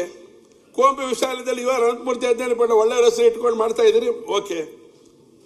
ಸೊರಬ ಭದ್ರಾವತಿಯಲ್ಲಿ 7 ಕೆರೆಗಳಿಗೆ ನೀರು ತುಂಬಬೇಕು, ಓಕೆ. ಆಮೇಲೆ ಏನ್ ಮಾಡಿದ್ದೀರಿ ಹೇಳಿ? ಒಂದು ಪೊಲೀಸ್ ಸ್ಟೇಷನ್ ಕೊಡಲ್ಲ ನೀವು. ಕೇಳಿದ್ದೇನೇನು ಗೊತ್ತಾ ಮಲ್ಯ ಅಧ್ಯಕ್ಷರೇ? ಆಯ್ತು, ಒಂದೇ ಸೆಕೆಂಡ್ ಮುಗಿಸ್ತೇನೆ. ಕೇಳಿದ್ದೆ ಅಂತ ಹೇಳ್ಬಿಡ್ತೀವಿ. ಯಾಕಂದ್ರೆ ಕೇಳಿದ್ ಕೊಡ್ಲಿಲ್ಲ ಅಂದ್ರೆ ಅಟ್ಲೀಸ್ಟ್ ಅದು ಫಸ್ಟ್ ಹೇಳ್ಬೇಕಲ್ಲ, ಬೇರೆ ಚರ್ಚೆ ಮಾಡಿ ಈಗ ಲಾಸ್ಟ್ ಅದು ಕೇಳಿದ್ ಕೊಟ್ಬಿಡ್ತಾರೆ ಅಂತ ವಿಶ್ವಾಸದಿಂದ ಹೇಳ್ತಾ ಇದ್ದೀನಿ. ಈಗ ನಗು ಬಂತು. ಅವ್ರು ಹೇಳಿದ್ರು ಶಿವಮೊಗ್ಗ ಜಿಲ್ಲೆನ ಅಭಿವೃದ್ಧಿ ಶೂನ್ಯ ಜಿಲ್ಲೆ ಮಾಡಿರೋಕ್ಕೋಸ್ಕರ ಶ್ರೀ ಸಿದ್ದರಾಮಯ್ಯನವ್ರಿಗೆ ಒಂದು ಪ್ರಶಸ್ತಿ ಕೊಡಬೇಕು ಅಂತ ಹೇಳಿದ್ರು. ನೀವು ಓಕೆ ಮುಂದೆ ಹೋಗಿ ಪ್ರಶಸ್ತಿ ಕೊಡಕ್ಕೆ ಒಪ್ಕೊಂಡು ನಮ್ಮ ಪರವಾಗಿದ್ದೀರಿ ಮಾನ್ಯ ಅಧ್ಯಕ್ಷರೇ ನೀವು. ಅಂದ್ರೆ ನನ್ನ ವಿಚಾರದ ಪರವಾಗಿದ್ದೀರಿ ಅಂತ. ನನ್ನ ಅಧ್ಯಕ್ಷರು ಕೇಳಿದ್ದೇನು ಗೊತ್ತಾ, ನಾವು ಸರ್ಕಾರಿ ಮೆಗಾನ್ ಆಸ್ಪತ್ರೆ ಕೇಳಿದ್ವಿ, ಕೊಡ್ಲಿಲ್ಲ. ಶಿವಮೊಗ್ಗ ಭದ್ರಾವತಿ ಪೊಲೀಸ್ ಕಮಿಷನರೇಟ್ ಸ್ಥಾಪನೆ ಮಾಡಬೇಕು ಅಂತ ಕೇಳಿದ್ವಿ. ಯಾಕೆ ಅಂತ ಹೇಳಿದ್ರೆ ಅಲ್ಲಿ ಬೇರೆ ಬೇರೆ ರೀತಿಯ ವಿಷವರ್ತುಲಗಳಿಗೆ ಸಂಬಂಧಪಟ್ಟಂತ ಸಂಗತಿಗಳು ನಡೀತಾ ಇದೆ ಅಂತ ಹೇಳಿ 4 ಬಾರಿ ನಾನೇ ಮಾನ್ಯ ಗೃಹ ಸಚಿವರನ್ನು ಭೇಟಿ ಮಾಡಿದ್ದೆ, ಅದು ಕೊಡ್ಲಿಲ್ಲ. 2ನೇ ಹಂತದ ಕುಡಿಯ ನೀರಿನ ಯೋಜನೆ ಕೊಡ್ಲಿಲ್ಲ. ಇಲ್ಲಗಳ ಸಂಖ್ಯೆ ಎಷ್ಟಿದೆ ಅಂತ ಆಯುಷ್ ವಿಶ್ವವಿದ್ಯಾನಿಲಯ ಎಕರೆಗಟ್ಟಲೆ ಜಾಗ ಕೊಟ್ಟಿವಿ ಮಾನ್ಯ ಅಧ್ಯಕ್ಷರೇ, ಎಕರೆಗಟ್ಟಲೆ ಜಾಗ ಕೊಟ್ಟಿದ್ವಿ. ಅದ್ರ ಬಗ್ಗೆ ಒಂದು ಮಾತಿಲ್ಲ. ಜಿಲ್ಲಾ ಆಡಳಿತ ಭವನ ಬೇಕು ಅಂತ ಅಪೇಕ್ಷೆ ಪಟ್ಟಿದ್ರು, ಅದ್ರ ಕೊಡ್ಲಿಲ್ಲ. ಕೊಳಗೇರಿ ಪ್ರದೇಶಗಳ ಅಭಿವೃದ್ಧಿಗೋಸ್ಕರ ಅದಕ್ಕೆ ಅನುದಾನ ಕೊಡ್ಲಿಲ್ಲ. ನೆಹರು ಕ್ರೀಡಾಂಗಣಕ್ಕೆ ಮಾನ್ಯ ಮುಖ್ಯಮಂತ್ರಿಗಳು ನಾನೇ ಹೋಗಿ ಭೇಟಿ ಮಾಡಿದೆ ಮಾನ್ಯ ಅಧ್ಯಕ್ಷರೇ. ಸರ್, ನೆಹರು ಸ್ಟೇಡಿಯಂ ನಾವೊಂದು ಡೆವಲಪ್ಮೆಂಟ್ ಮಾಡಿದ್ವಿ, ಅದಕ್ಕೆ ಇನ್ನೂ ಅಗತ್ಯ ಇದೆ ಅಂತ ಹೇಳಿ ಅನೇಕ ಹೇಳ್ತಾರೆ. ಇನ್ನೂ ಸ್ಟೇಡಿಯಂ ನಾವು ನಿರ್ಮಾಣ ಬೇರೆ ಮಾಡ್ತಾ ಇದೀವಿ, ಹಣ ಕೊಡಿ ಅಂತ ಹೇಳಿದ್ರೆ ಇನ್ನೂ ಆ ಸ್ಟೇಡಿಯಂ ಹಣ ಕೊಡಲಿಲ್ಲ ಸರ್. ಓಕೆ, ಇದಕ್ಕೆ ಏನು ಹೇಳಿದ್ರಲ್ಲ ಕಂಕ್ಲೂಡ್ ಮಾಡಿ. ಈಗ ನೆಕ್ಸ್ಟ್ ಈ ಕಡೆ ಯಾರು ಒಂದು ನಿಮಿಷ ಹೇಳ್ತೀವಿ. ಕೈಗಾರಿಕೆಗಳ ಬೆಳವಣಿಗೆಗೆ ಗಂಭೀರವಾಗಿ ಯೋಚನೆ ಮಾಡ್ತಿಲ್ಲ. ಕೃಷಿ ಆಧಾರಿತ ಉತ್ಪನ್ನಗಳ ಸಂಸ್ಕರಣೆಗೆ ಫುಡ್ ಪಾರ್ಕ್ ಬೇಕು ಅಂತ ಹೇಳಿದಲ್ಲ, ಕೊಟ್ಟಿಲ್ಲ ಅನ್ನೋ ಪಟ್ಟಿಗಳ ನಿಮ್ ಕೈ ಮಾನ್ಯ ಅಧ್ಯಕ್ಷರೇ ಕೊಡ್ತೇನೆ. ಮುಂದೆ ನೆಕ್ಸ್ಟ್ ಮಾನ್ಯ ಮುಖ್ಯಮಂತ್ರಿಗಳು ಉತ್ತರ ಕೊಡಬೇಕಾದ್ರೆ ಇದಕ್ಕೆ ನ್ಯಾಯ ಕೊಡಿಸಿ ಅಂತ ಹೇಳಿ ನಾನು ಈ ಸಂದರ್ಭದಲ್ಲಿ ಹೇಳಿಕ್ಕೆ ನಾನು ಇಷ್ಟಪಡ್ತೇನೆ. ಇನ್ನೊಂದು ಬಹಳ ಗಂಭೀರವಾದ ಇದು ಮುಗಿತು. ಮಾನ್ಯ ಅಧ್ಯಕ್ಷರೇ, ಮಲೆನಾಡಿಗೊಂದು ಬೃಹತ್ ವಿಜ್ಞಾನ ಕೇಂದ್ರ ಬೇಕು ಅಂತ ಅಪೇಕ್ಷೆ ಇದೆ. ಮಲೆನಾಡಿ ಬಹಳ ಇಂಪಾರ್ಟೆಂಟ್ ಇದು. ಶೃಂಗೇರಿಯಲ್ಲಿ ಜಾಗ ಕೊಟ್ಟಿದ್ದಾರೆ ಇದಕ್ಕೆ. ಅದಕ್ಕೆ ಬೇಕಾದಂತ ಹಣದ ಕೊರತೆ ಇಲ್ಲ ನಮಗೆ. ಆದ್ರೆ ಬಾಹ್ಯಾಕಾಶಕ್ಕೆ ಸಂಬಂಧಪಟ್ಟಂತ ಏನೇನು ಸಂಶೋಧನೆಗಳು ಮಾಡಿ ಮೇಲಕ್ಕೆ ಹೋಗಿ ಕಳಿಸಿದ್ದಾರೆ ಅನೇಕ ವ್ಯಕ್ತಿಗಳನ್ನ. ಸುರೇಶ್ ಅಂತ ಹೇಳಿ ಒಬ್ಬ ವ್ಯಕ್ತಿ, ಒಬ್ಬ ವಿಜ್ಞಾನಿ, ಸುರೇಶ್ ಶೆಟ್ಟಿ IIST ಕುಲಪತಿ ಅವರು, BS ಸುರೇಶ್ ಅವರು ಇಸ್ರೋದಲ್ಲಿ ಕೆಲಸ ಮಾಡಿದಂಥವ್ರು, ಅನೇಕ ರೀತಿಯ ವಿಜ್ಞಾನಕ್ಕೆ ಬೇಕಾಗಿರುವಂತ ಸಂಗತಿಗೆ ಶಕ್ತಿ ಕೊಟ್ಟಂತವ್ರು, ವಿಜ್ಞಾನಕ್ಕೆ ಸೈಂಟಿಸ್ಟ್ ಅವರು. ಸೊ ಅವರೊಂದು ಕಲ್ಪನೆ ಇಟ್ಕೊಂಡು ಯೋಚನೆ ಮಾಡಿದ್ದಾರೆ, ಸರ್ಕಾರಕ್ಕೆ ಕಳಿಸಿದ್ದಾರೆ. ಏನು ನೀವು ನಾಲ್ಕಣೆ ಕೊಡಬೇಡಿ ಮಾನ್ಯ ಅಧ್ಯಕ್ಷರೇ, ಇದಕ್ಕೊಂದು NOC ಕೊಡಿ ನೀವು. ದಯಮಾಡಿ ಇದಕ್ಕೊಂದು NOC ಕೊಡಿ. ಪತ್ರಿಕೆಗಳಲ್ಲೂ ಕೂಡ ಇದ್ರ ಬಗ್ಗೆ ಚರ್ಚೆ ಆಗಿದೆ. ಇದನ್ನ ಗಂಭೀರವಾಗಿ ತಗೊಂಡು ಯೋಚನೆ ಮಾಡಿ ಒಂದು NOC ಕೊಡಬೇಕು ಅಂತ ವಿನಂತಿಯನ್ನು ಈ ಸಂದರ್ಭದಲ್ಲಿ ಮಾಡ್ತಾ ಮಾನ್ಯ ಅಧ್ಯಕ್ಷರೇ, ಒಂದು ವಿಶೇಷವಾದಂತಹ ಒಂದು ಸಂದರ್ಭಗಳಲ್ಲಿ ನನಗೆ ಬಜೆಟ್ ಮೇಲೆ ಅವಲೋಕನ ಮಾಡಲಿಕ್ಕೆ ಅವಕಾಶ ಮಾಡಿಕೊಟ್ಟಿದ್ದೀರಿ. ನನಗೆ ಸಿಕ್ಕಂತ ವಿಚಾರಗಳನ್ನು ತಮ್ಮ ಗಮನಕ್ಕೆ ತರುವಂತ ಪ್ರಯತ್ನ ಪ್ರಾಮಾಣಿಕವಾಗಿ ನಾವು ಮಾಡಿದ್ದೇವೆ.